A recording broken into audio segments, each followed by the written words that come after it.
नमस्कार, स्वागत है आपका यूपी तक में। मैं हूं कुमार अभिषेक।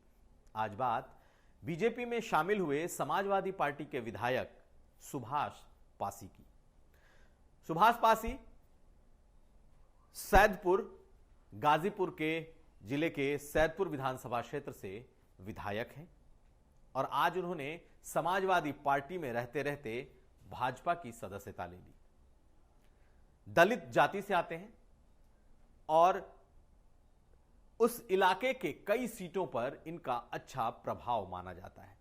दरअसल एससी यानी कि अनुसूचित जाति में पासी वो समुदाय है जो कि मायावती का जो जाटो वोट बैंक है उसके बाद दूसरे नंबर पर आता है और बीजेपी ने इस जाति को न सिर्फ टारगेट कर रखा है अपनी पार्टी में जोड़ने के लिए, बल्कि हर वो कोशिश, अगर कोई इस बिरादरी का नेता है, इस बिरादरी में अपनी दखल रखता है, तो बीजेपी उसे कहीं ना कहीं जोड़ने की कोशिश कर रही है, दूसरी पार्टी से तोड़ने की कोशिश कर रही है।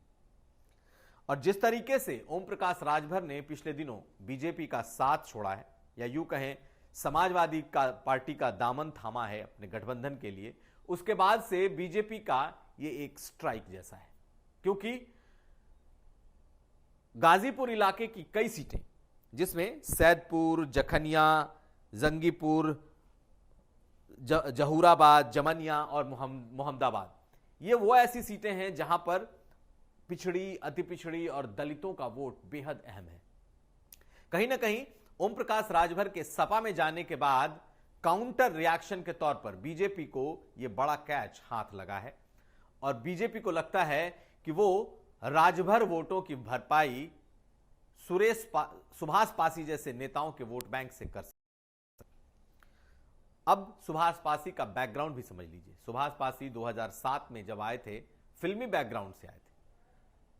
सुनील दत्त के घर इनका ठिकाना हुआ करता है, कहा जाता है उनके बेहद करीबी हुआ करते थे और तब कांग्रेस से इन्होंने चुनाव लड़ा था।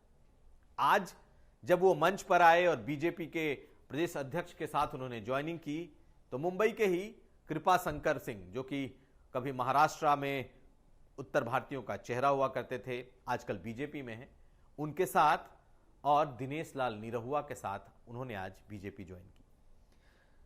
सुभाष पासी का जो बैकग्राउंड है वो फिल्मी बैकग्राउंड है और अपने इलाके में एक दलित नेता के, ऐसे नेता के पहचान के तौर पर है जो कि दलितों की मदद करता रहा है। इनके कई एम्बुलेंस चलते हैं। मुंबई में अगर किसी मजदूर की मौत हो जाती है तो वहां से उनकी डेड बॉडी तक यहां गाजीपुर पहुंचाने का काम करते रहे हैं, पूर्वांचल में पहुंचाने का काम करते रहे हैं। तो ऐसे में इनका एक अपना वोट बैंक है और बीजेपी को लगता है कि उस इलाके में जहां राजभर ने समाजवादी पार्टी के साथ हाथ मिलाकर, ओम प्रकाश राजभर ने समाजवादी पार्टी के साथ हाथ मिलाकर बीजेपी के वोट बैंक में डेंट करने की कोशिश की है, वहीं बीजेपी उस इलाके से एक बड़े नेता को, खासकर दलित नेता को तोड़कर उसकी भरपाई करना चाहती है। कुल मिलाकर कई सीटों पर पासी बिरादरी का असर है और बीजेपी को लगता है कि अगर राजभर वोट उधर कुछ गए तो वो पासी वोटों से उसकी भरपाई कर लेगी। हालांकि अभी चुनाव में वक्त बचा है, लेकिन बीजेपी अब ओम प्रकाश राजभर के काट के तौर पर उस इलाके में कई नेताओं को अपने पाले में करने की कोशिश कर रही है, ताकि उसके राजभर वोटों का नुकसान वो उनकी भरपाई से पूरा कर सके। कुमार अभिषेक, लखनऊ।